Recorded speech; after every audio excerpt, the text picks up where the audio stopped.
Hi friends. तो historical perspective की बात करते करते हम पहुंच गए हैं 2009 तक, जहां पर तीन ऑथर्स रिचर्डसन, सिमरिंग और स्टरमैन ने एक पेपर लिखा, अ टेल ऑफ थ्री पर्सपेक्टिव। तो ये बहुत ही एप्ट टाइटल है, थ्री पर्सपेक्टिव, क्योंकि तीन का यहाँ तक 2009 तक आते आते काफ़ी महत्व हो चुका है। क्या तीन? पहला तो जो ऑथर्स ने लिखा है उन्होंने कहा कि तीन पर्सपेक्टिव है। पहला पर्सपेक्टिव तो ये है कि जो कॉमन मेथड वेरिएशंस हैं या कॉमन मेथड बायसनेस है, इसका क्या मानते हैं हम, इफेक्ट पड़ता है या नहीं पड़ता, या कितना पड़ता है। तो पहला तो इसका ये हो गया कि इफेक्ट पड़ता ही नहीं है, ये सब बेकार की बातें हैं। दूसरा है कि पड़ता है इफेक्ट, और उसका जितने भी आपके कंस्ट्रक्ट होंगे हर कंस्ट्रक्ट पर इक्वल इफेक्ट पड़ेगा। ये भी एक अप्रोच है, एक पर्सपेक्टिव है।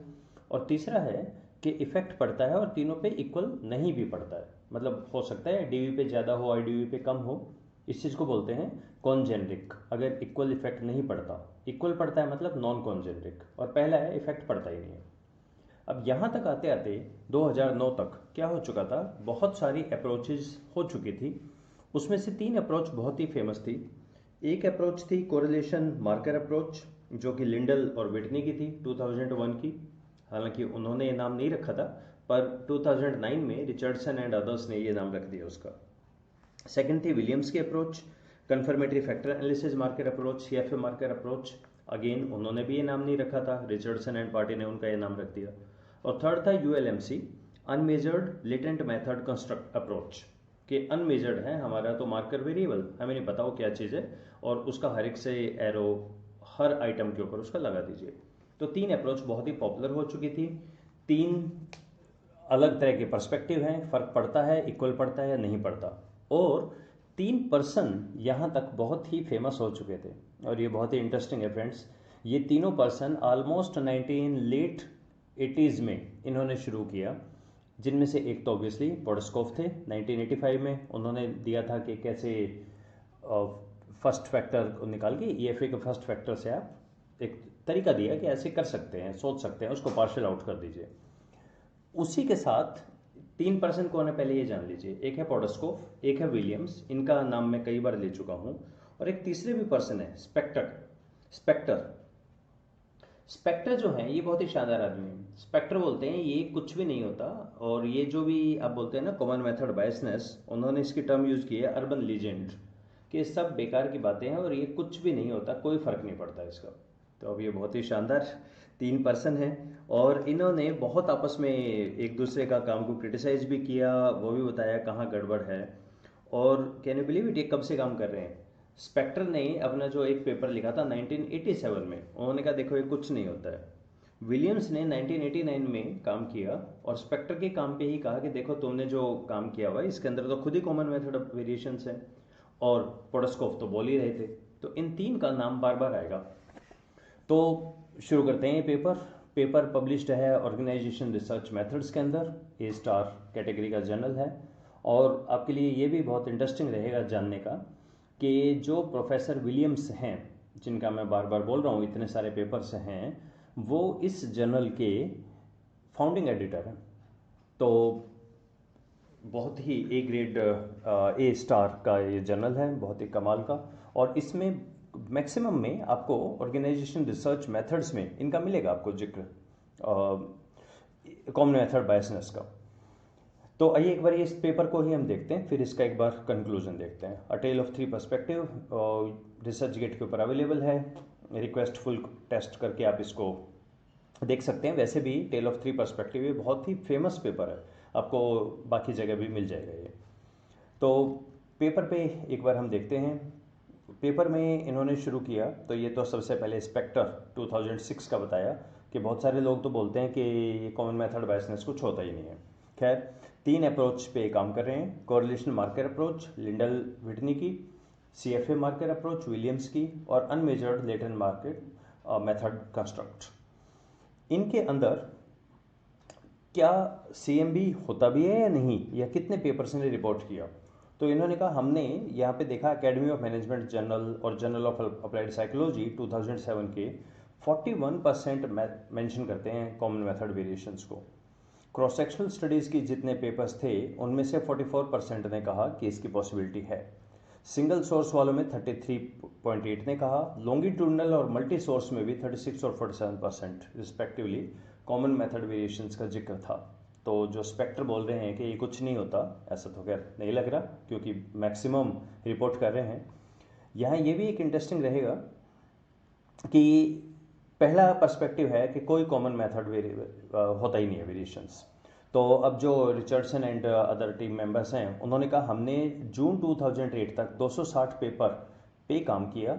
उस पर हमने देखा किस किस ने रिपोर्ट किया है। सिर्फ 4 पेपर ऐसे मिले जिन्होंने कहा कि कुछ भी नहीं होता है यहाँ पर इसके बारे में, और वो 4 पेपर चारों ही स्पेक्टर के हैं। 1987, 94, 2006 और 1995 सारे ही स्पेक्टर के हैं। ये लगे हुए हैं बिल्कुल जी जान से कि कुछ नहीं होता है, लेकिन अदर देन दिस बाकी सब का है नहीं, ऐसा नहीं है, होता है।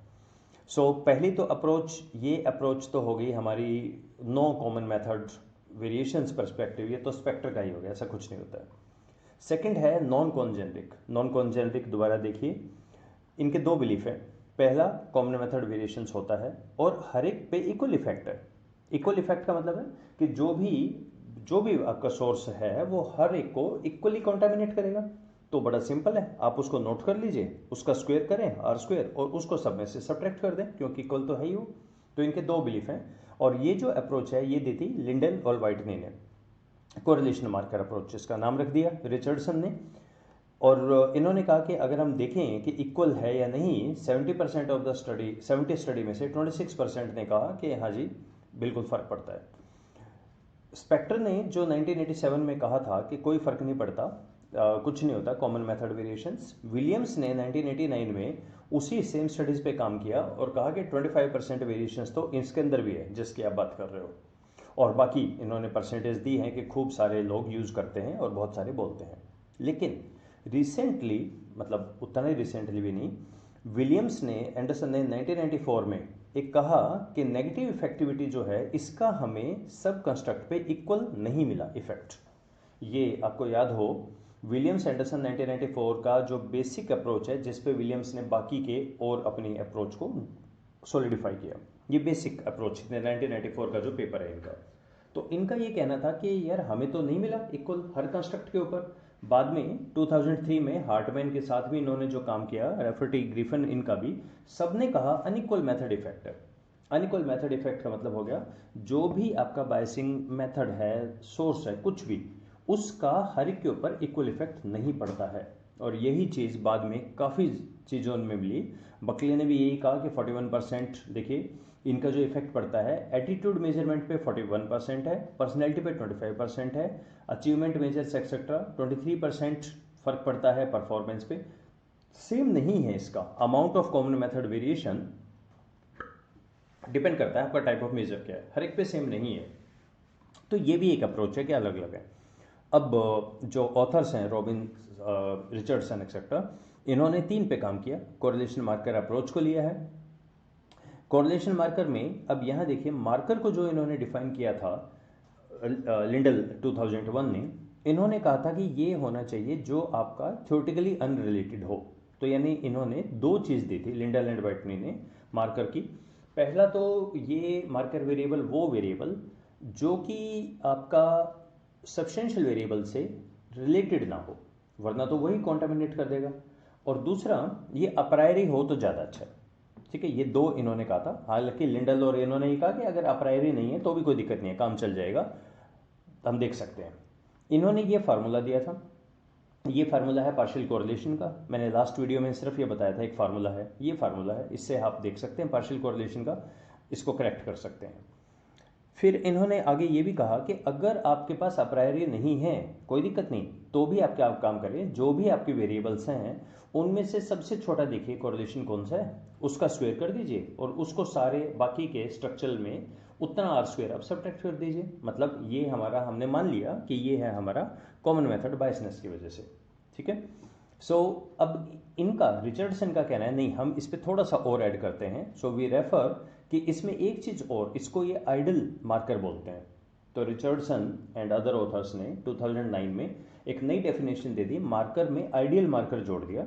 आइडियल मार्कर वो मार्कर है, इन्होंने कहा 3 चीज़ होनी चाहिए, अप्रायरी हो पहले, दूसरा सब्सटेंशियल वेरिएबल से कोरिलेटेड ना हो, लेकिन वो काफ़ी हद तक थ्योरेटिकल रिलेटेड ना हो, लेकिन उन जैसा हो, उनसे दिखने में, मिलने जुलने में उन जैसा ही हो, मेजर करने में उन जैसा हो, इसको बोलते हैं नॉन आइडियल। और जिसमें कोई ऐसा नहीं है उसको बोलते हैं नॉन आइडियल। आइडियल मतलब जिसमें तीन चीज़, अप्रायरी हो गया, सेकंड चीज़ इसका सब्सटेंशियल से कोई कोरिलेशन नहीं है, देखिए इन्होंने यही कहा है, with no expected theoretical relationship.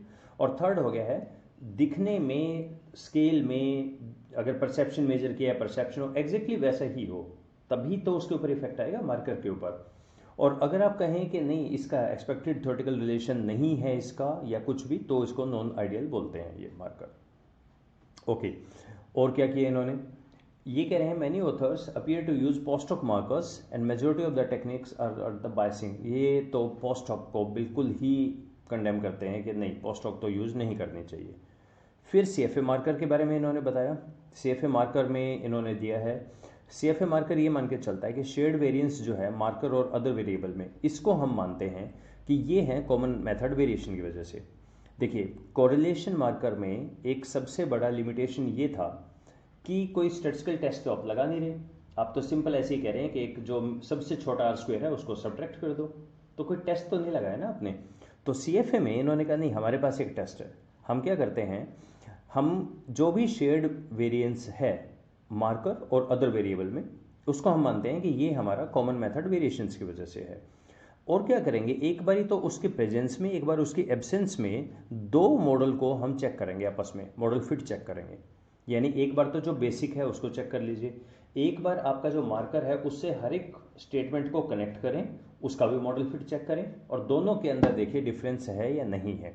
इसको इसीलिए एटलीस्ट एक यहाँ पे टेस्ट तो हुआ इसमें CFA मार्कर के अंदर, इसके भी देखेंगे आगे क्या प्लस माइनस रहे।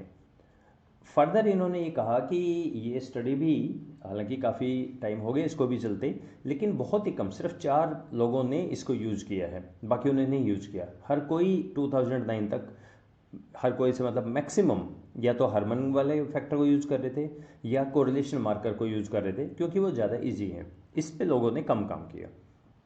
थर्ड एक इन्होंने कहा, हमने कंपेयर किया है ULMC को, जिसके अंदर लेटेंट कंस्ट्रक्ट है, उसके अपने कोई कंस्ट्रक्ट नहीं है, और वो जितने भी स्टेटमेंट है सबके साथ कनेक्ट करके आप उसको रन कर देते हैं।